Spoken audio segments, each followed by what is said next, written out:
예수님은 십자가 위에서 이제 마지막 숨을 쉬시기 전에 타들어가는 그 목마름으로 내가 목마르다 하셨을 때에 천연 스펀지에 적셔진 신포도주를 한 모금 받으셨습니다. 그러나 우리 주님의 목마름은 단지 육체적인 목마름이 아니라 하나님의 영광과 하나님의 사랑에 대한 목마름이었지요. 주님의 그 목마름은 이제 완전히 채워지고 이루어지게 될 것을 주님은 바라보셨습니다. 이제 주님이 그것을 바라보시고 하나님의 의가 다 이루어질 것을 바라보시고 다 이루었다라고 말씀하신 것입니다.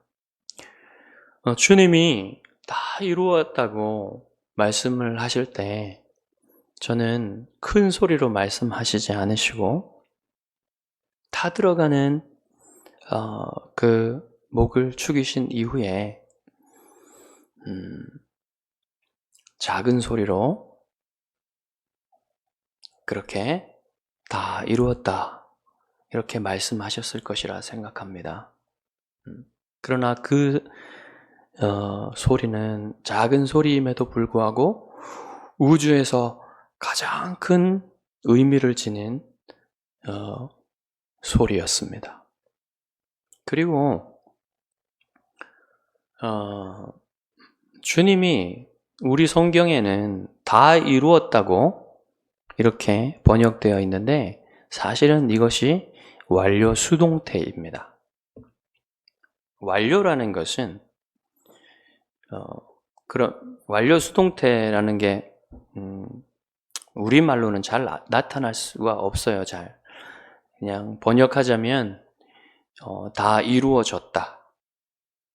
영어로 말하면 it has been finished 또는 it is finished 이렇게 해석할 수 있는데요.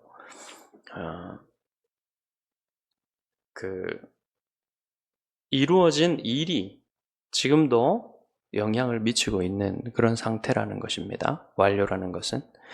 그래서 이게 무슨 말이냐면 주님이 아직 죽지 않으셨는데 주님은 그것을 미리 완료되었다, 이루어졌다라는 것을 말씀하심으로써 우리에게 무엇을 가르쳐 주시냐면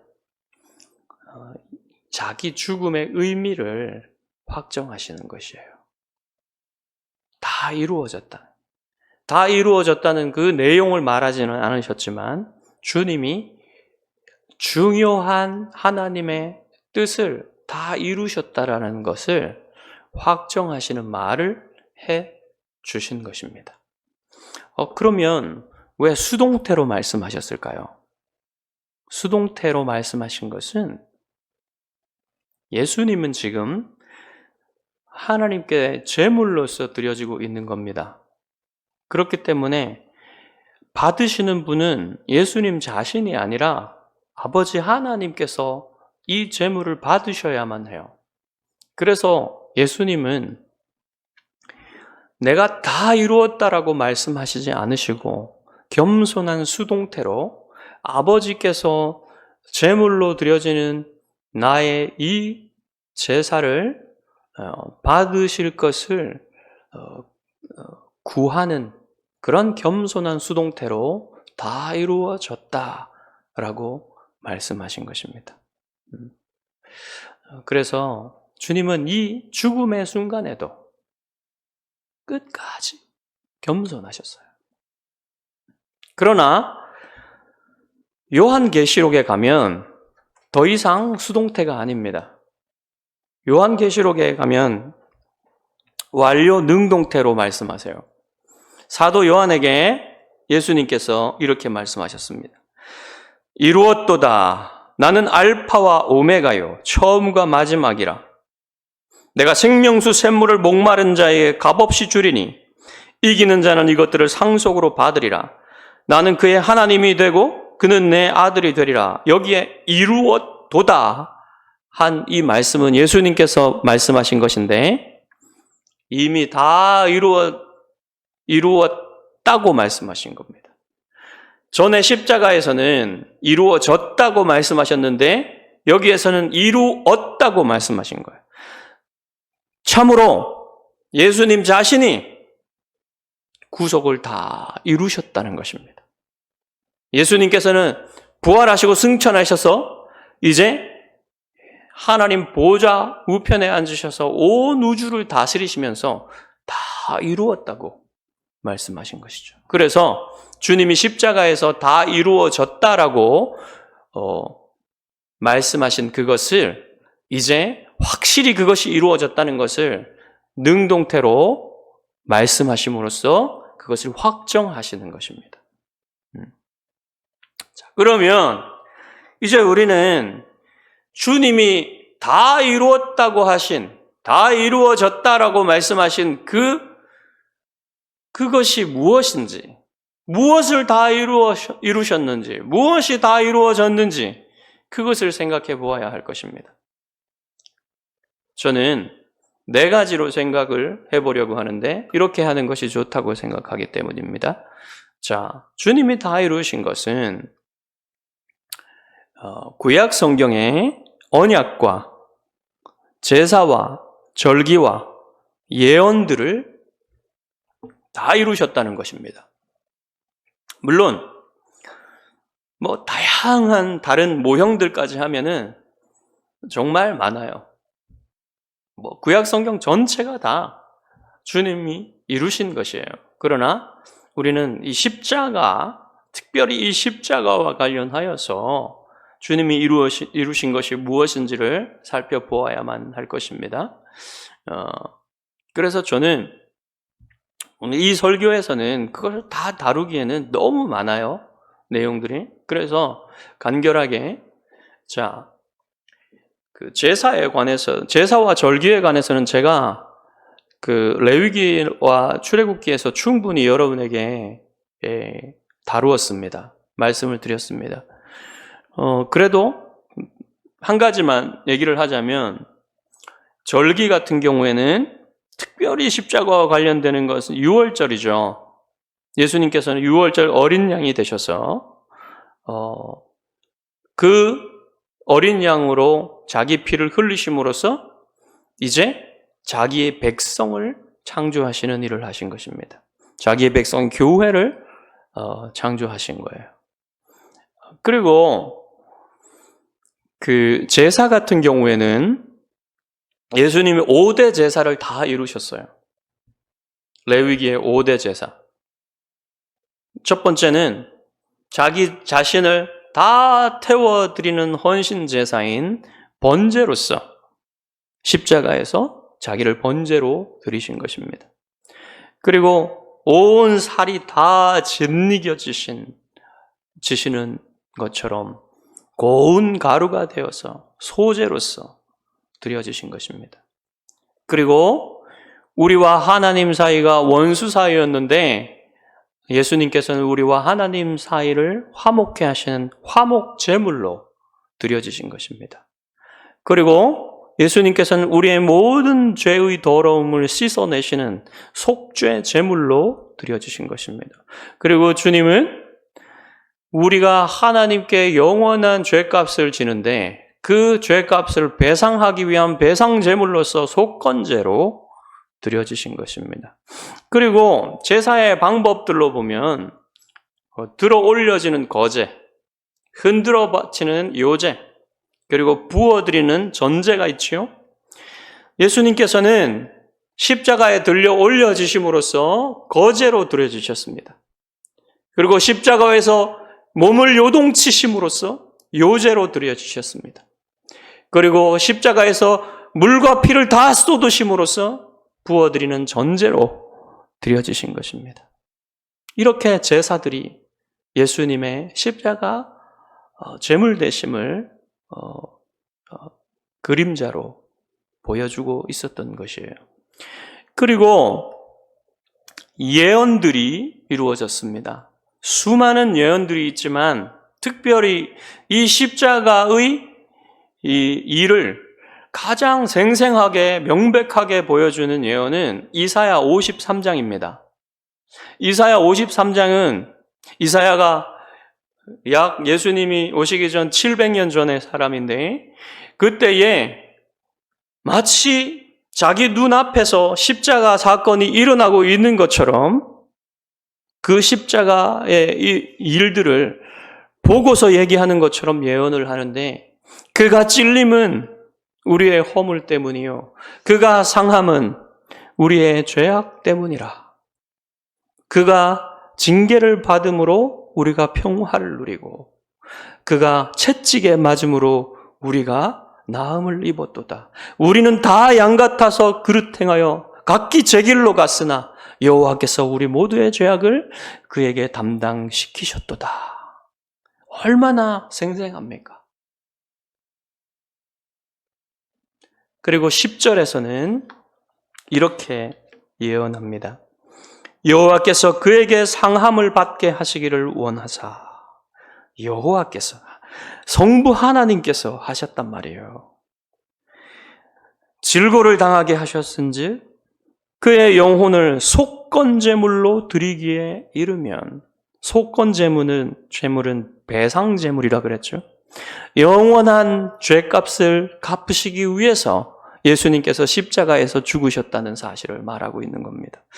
그가 씨를 보게 되며 그 씨는 바로 예수 그리스도의 후손들, 믿음의 후손들인 교회를 의미합니다. 십자가로 교회를 창조하신다는 거예요.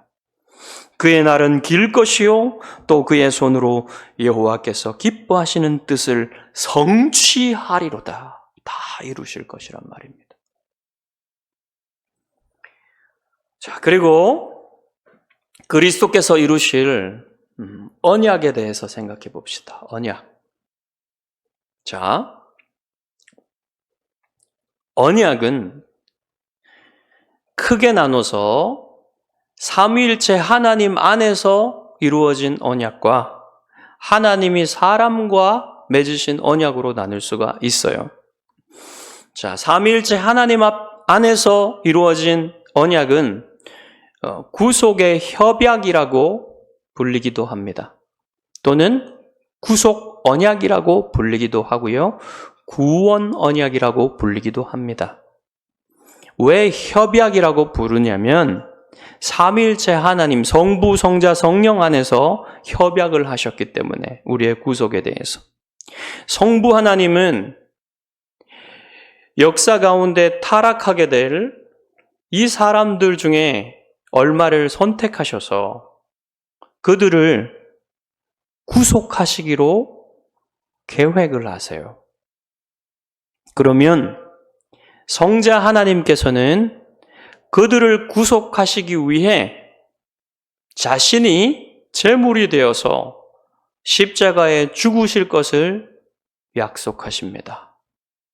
그리고 성령 하나님께서는 그렇게 성자 하나님께서 다 이루신 구속을 택하신 백성들에게 적용시키셔서 실제로 그들을 구원하시겠다는 그러한 약속을 삼위일체 안에 하시는데 이것이 바로 구속의 협약, 구속 언약입니다. 자, 그리고 역사 가운데 일어나는 모든 하나님께서 사람들과 맺은 언약은 다 이 구속의 협약을 이루기 위해서 하나님께서 사람들과 맺으신 언약이었어요. 자, 처음에 이제 하나님께서 아담이 타락하기 전에 아담과 언약을 맺으시는데요. 아담을 머리로 한 모든 사람과 맺으시는 것입니다. 그것을 행위 언약이라고 해요. 행위 언약. 행위 언약은 왜 행위 언약이라고 하냐면 행위에 따라서 순종의 행위에 따라서 순종을 하면은 영원한 생명과 안식을 줄 것이고 불순종을 하면 반드시 죽으리라 하시는 이 언약의 조건이 순종의 행위이기 때문에 행위 언약이라고 한 것입니다. 그런데 이 행위 언약을 아담이 깨뜨리게 되죠. 그래서 아담과 하와는 하나님의 임재 안에서 생명나무, 영원한 생명을 상징하는 이 생명나무의 열매를 먹지 못하게 되어 쫓겨나게 됩니다. 그때 하나님께서는 모든 은혜 언약의 시초가 되는 약속을 주십니다. 자, 이것은 언약의 형태를 가지고 있지는 않지만 모든 언약의 씨앗이 거기에 다 담겨 있어요. 그리고 아담에게 한 일방적인 약속, 은혜이기 때문에 이것을 언약으로 볼 수도 있습니다. 그래서 이것을 아담 언약이라 이렇게 불러도 되겠습니다. 그것은 바로 창세기 3장 15절. 무엇입니까?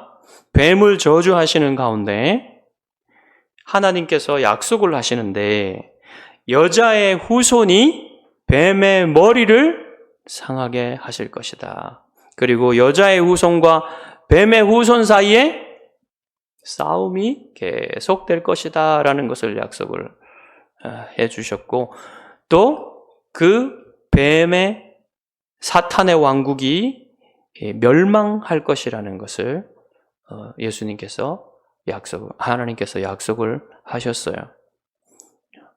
그리고는 이 약속이 어떻게 이루어질 것인지를 그림자로 보여주는 표를 하나 주셨는데 그것이 바로 가죽옷을 지어 입히신 것입니다.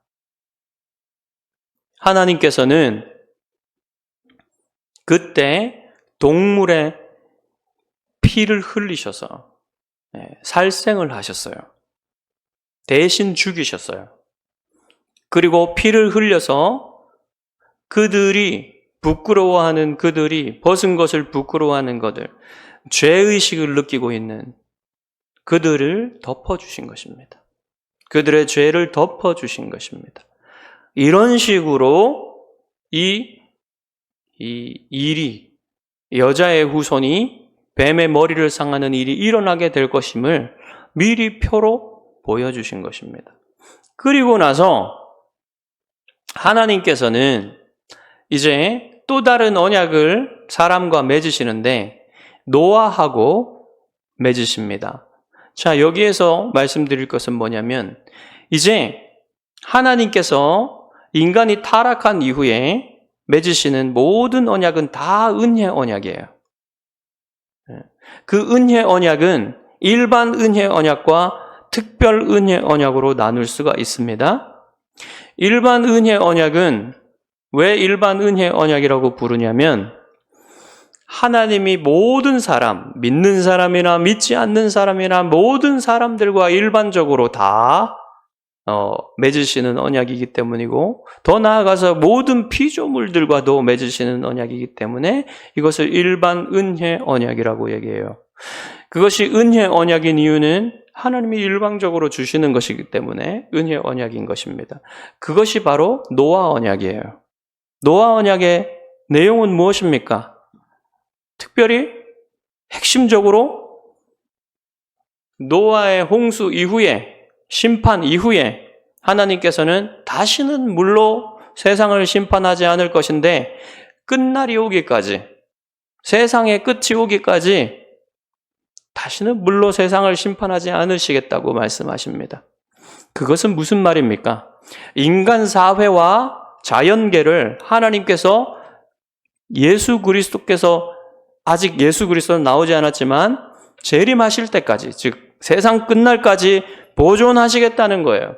특별히 인간 사회를 보존하실 때는 국가와 가정과 기업 같은 이러한 영역들을 보존하심으로써 그것들을 통하여서 이 도덕법이 이 세상에 작동하게 하심으로써 그렇게 인간 사회를 보존하실 것을 약속하신 것입니다.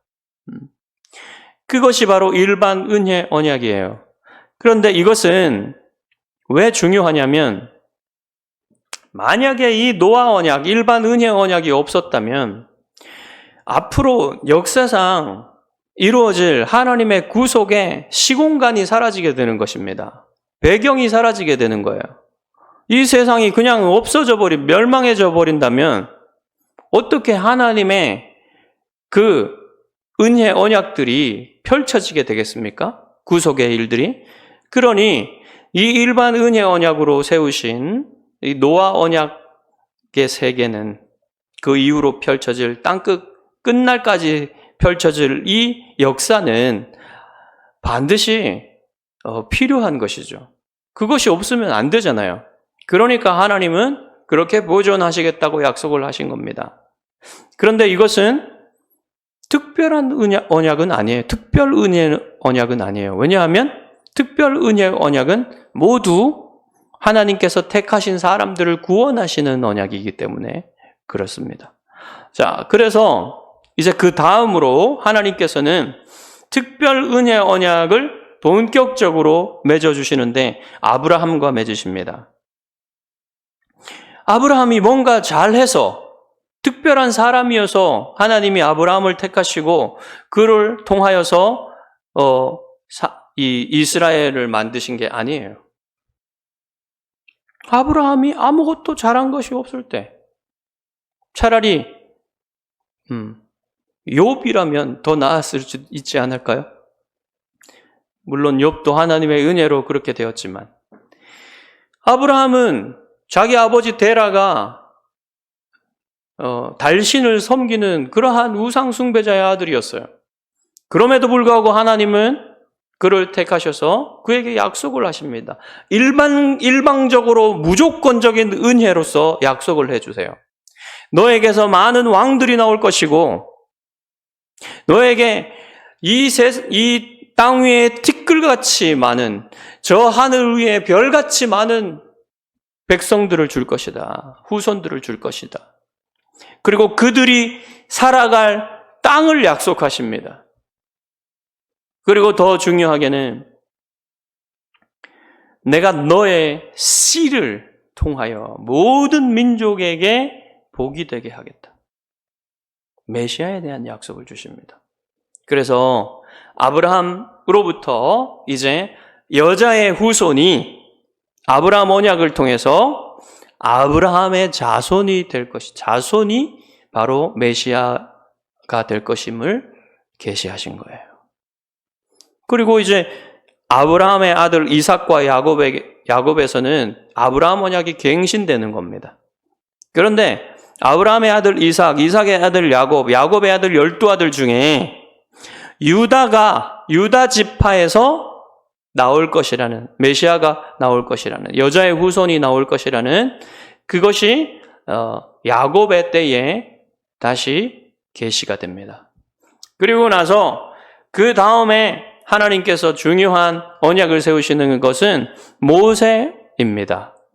이것을 모세 언약이라고도 하고 시내산 언약이라고도 하는데 왜 그러냐면 하나님께서 이스라엘 백성을 애굽에서 끌어내시고 시내산으로 데리고 가셔서 거기에서 언약을 맺으시기 때문에 시내산 언약이라고 하는 거예요. 그런데 그 언약을 중재하는 중보자가 모세이기 때문에 이 옛 언약이라고 불리는 모세 언약의 중보자가 모세이기 때문에 모세 언약이라고 하는 것입니다. 그래서 이 모세 언약은 은혜 언약인데요. 왜 은혜 언약이냐면 하나님께서 이 이스라엘 백성들을 온전히 은혜로, 그들이 대단한 민족이거나 그들이 잘해서가 아니라 온전히 하나님의 은혜로 아브라함에게 주신 약속 때문에 하나님께서는 그들을 이끌어내셔서 그들이 하나님의 백성이 되고 하나님은 그들의 하나님이 되는 이 언약을 세우시는 거예요. 그것은 완전히 은혜였습니다. 어떤 조건도 없는 것이었어요. 그러나 모세 언약에는 조건적인 부분도 들어갑니다. 특별하죠. 어떤 것이 조건이냐면 너희들의 궁극적인 구원은 하나님의 은혜로 주어지지만 너희들이 내가 주는 율법에 따라서 순종하면 이 약속의 땅에서 장수하고 오래 살고 복을 누리면서 살지만 너희들이 나를 버리고 나의 율법을 어기고 버린다면, 순종하지 않는다면, 끝까지 회개하지 않는다면 너희들을 이 땅에서 쫓아내고 이민족의 포로가 되게 하겠다. 그렇게 하신 거예요. 그래서 모세 언약은 은혜 언약이지만 조건적인 부분도 있는 것입니다. 자, 그래서 이스라엘 백성은 어떻게 되었습니까? 철저히 실패했죠. 율법을 지키지 못했죠. 그래서 결국은 유대인들이 남유다가 북이스라엘은 벌써 망했고 남유다가 바벨론으로 포로로 끌려가게 되는 것 아닙니까? 그때에 하나님께서는 예레미야에게 새 언약이라는 것을 약속하셨어요. 예레미야 31장 31절 찾아볼까요? 예레미야 31장 31절 찾아보십시오.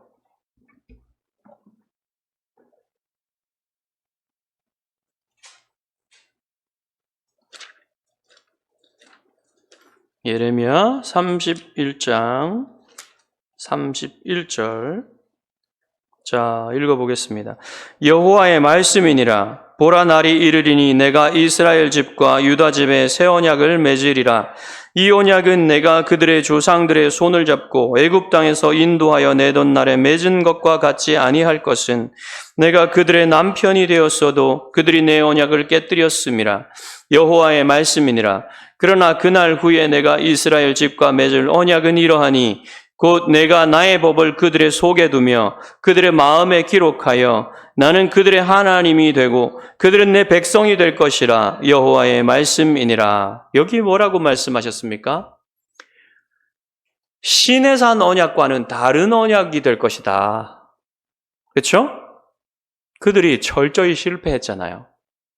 그래서 하나님은 이제 새 언약을 주실 것인데 이 새 언약의 핵심은 뭐냐면 돌판에 새긴 계명이 아니라 율법이 아니라 그들의 마음판에 새겨서 그 율법을 사랑함으로 지키게 하겠다. 그렇게 말씀을 하신 거예요. 성령께서 오셔서 함께 하시면서 은혜를 주셔서 죄를 따라 살지 아니하고 하나님의 뜻을 따라 하나님이 마음에 새겨주신 그 법을 따라 살게 하겠다. 이것이 새 언약의 핵심입니다. 그런데 이 긴 시간이 지나고 나서 예수님께서 오시지요. 그래서 예수님은 최후의 만찬에서 이렇게 말씀하십니다. 이 잔은 내 피로 세우는 새 언약이니. 바로 예수님께서 새 언약을 세운다고 하셨는데 어떻게 세우셨습니까? 십자가에서 피 흘리심으로 새 언약을 세우신 거예요. 그래서 어떻게 되었습니까? 이제 그 새 언약이 확립되잖아요. 예수 그리스도께서 십자가에 죽으심으로 피 흘리심으로 새 언약이 확립되잖아요. 그러면 예수님께서 자기의 씨들을 창조하시는데 후손들을 창조하시는데 바로 그들이 새 언약 백성인 교회입니다. 이 새 언약 백성이 어떻게 살아가냐면 성령께서 함께 하셔서 그들이 죄에 따라 살지 아니하고 그들의 마음속에 새겨진 하나님의 법을 사랑함으로써 지키는 백성이 되는 거예요. 이 일을 예수님께서 다 이루셨다고 말씀하신 거예요. 그 일이 지금 이루어졌다고 주님이 말씀을 하신 것입니다. 그래서 그리스도께서는 하나님의 공의를 다 이루셨어요. 주님은 행하신 순종으로서, 즉 능동적 순종으로서 하나님의 의를 이루셨습니다. 주님은 첫째 아담이 행위 언약을 실패했잖아요. 지키기를. 첫째 아담이 순종하지 못한 것을 완벽하게 행하심으로써 그 행위 언약을 지키셨어요. 그것이 바로 주님의 능동적인 순종, 행하신 순종이었습니다. 그리하여서 주님은 하나님 앞에 의롭다 여김받을 수 있는 그 의를 획득하신 것입니다. 그리고 주님은 당하신 순종, 즉 수동적인 순종으로 주님 그 첫째 아담과 첫째 아담 안에서 모든 사람들이 가진 원죄와 그 원죄를 통해서 태어난 사람들이 지은 자범죄까지 모두 그 택하신 사람들을 구원하시기 위해서 그들의 죄값을 배상하시기 위해 모두 당하셨어요. 주님의 일생은 주님이 성육신하여 태어나시는 순간부터 죽으시는 그 순간까지 일생 전부는 고난의 삶이었습니다. 그러나 그 고난의 절정으로 피 흘려 죽으시는 십자가야말로 그 당하신 순종의 절정이었던 것이죠. 그래서 주님은 그 죽으심으로, 그 당하신 모든 고난으로 우리의 죄값을 다 갚으신 것입니다. 이렇게 하나님의 공의가 십자가 위에서 다 이루어진 거예요. 그래서 하나님은 행위 언약을 그냥 없던 것으로 하신 것이 아니라 자기의 아들인 예수 그리스도께서 새 언약의 중보자가 되셔서 이제는 첫째 아담이 실패한 행위 언약을 완전히 지키심으로써 모든 은혜 언약이 그것이 불법적이 공의롭지 않은 것이 불의한 것이 되지 않게 만드신 것입니다. 하나님은 그냥 넘어가신 게 아니에요. 죄를 다 갚으신 것입니다. 다 해결하신 것입니다. 그래서 십자가에서 그리스도께서는 하나님의 모든 의를 다 이루신 것입니다. 자, 그러면 이 모든 것을 다 이루신 결과가 어떻게 되었을까요? 이 모든 것을 다 이루신 결과 여러분은 어떻게 되었습니까? 여러분에게 미친 영향이 무엇입니까? 첫 번째로 여러분은 죄책과 그에 따른 형벌을 벗어나게 되었어요. 여러분은 아담 안에서 모든 원죄와 여러분이 살면서 지은 모든 범죄, 자범죄를 다 지고 영원한 지옥에서 고통받아야 할 것인데 그것을 십자가를 보면 알 수가 있습니다. 그 십자가의 고통을 여러분이 영원히 받아야 할 것인데 그것을 받지 않고 벗어날 수 있게 하신 것이 바로 예수 그리스도의 십자가란 말이에요. 그리고 두 번째로 여러분은 율법의 저주와 정죄에서 벗어나게 되었어요. 여러분이 구약시대의 사람이라면 그리고 예수님이 십자가의 일을 해주시지 않았다면 여전히 우리는 다 율법의 저주에 율법의 정죄에 갇혀 있었을 것입니다. 그러나 주님이 이 모든 것을 다 이루시고 난 이후에는 더 이상 구약의 율법, 여러분이 구약의 제사 제도나 구약의 절기나 구약의 정결법이나 이런 것들을 지킬 필요가 없어요.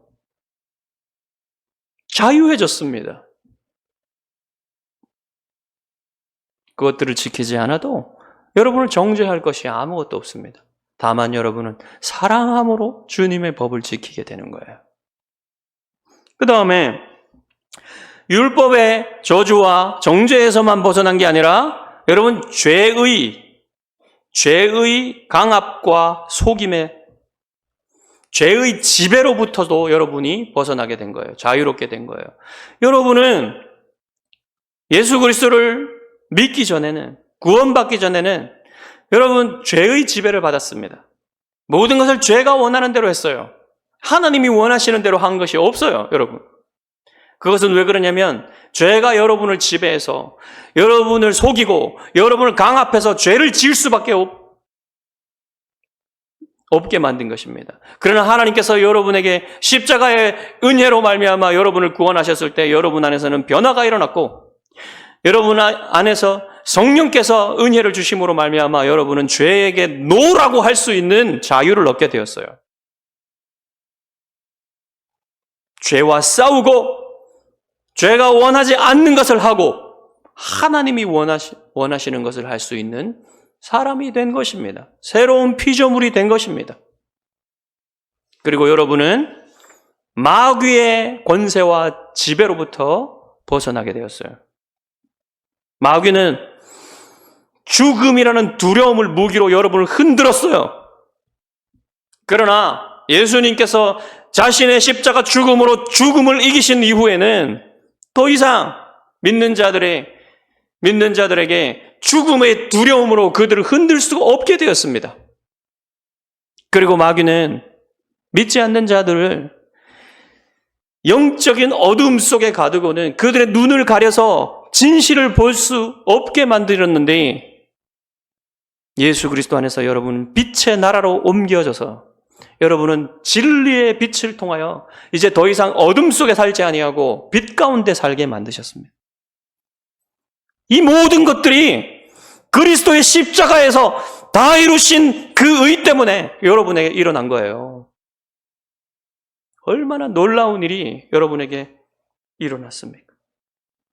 그러면 여러분은 어떻게 살아야 될까요? 어떻게 살아야 됩니까?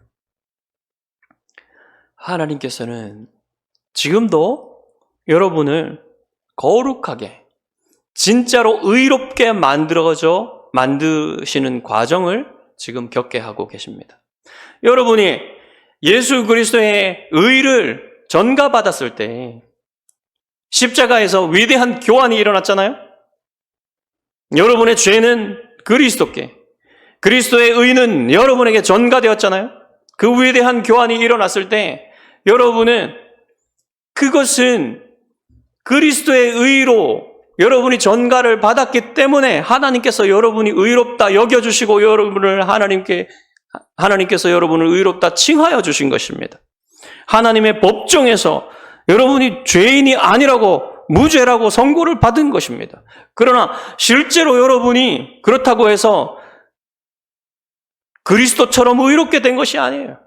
날마다 여러분은 죽을 때까지 실제로 의로운 사람이 되는 과정을 겪어가야만 합니다. 하나님이 그것을 여러분에게 지금 하고 계시는 거예요. 그게 바로 성화입니다. 그럴 때에 여러분 중요한 것이 무엇입니까? 예수님께서는 끝까지 순종하셨어요. 끝까지. 십자가에서 마지막까지 겸손하시고 마지막까지 아버지의 뜻을 따라 살았습니다. 우리는 어떻게 살아야 합니까? 우리도 순종하며 살아야 돼요. 무엇에 순종합니까? 여러분 자신의 뜻에 순종하며 사는 것이 아니라 하나님의 말씀에 순종하고 살아야 되는 것이. 여러분,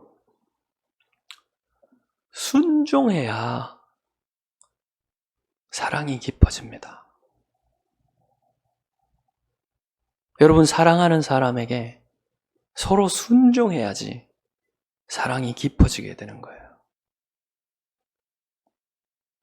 상대방을 내 뜻에 맞추려고 하면 사랑할 수 없어요. 깨져요. 서로에게 순종해 주는 것이, 서로의 뜻에 맞추어 주는 것이, 그것이 서로에게 순종하는 거거든요. 그럴 때에 사랑은 깊어집니다. 그래서 사도 바울도 부부가 서로 순종하라고 한 거예요. 부부는 남편이 머리이고 아내가 남편의 리더십에 복종을 해야 되지만, 그리고 남편은 아내를 그리스도께서 교회를 사랑하신 것처럼 무조건적으로 사랑하라고 말씀하셨어요. 남편이 더 어려운 겁니다, 사실은. 책임을 져야 하니까요.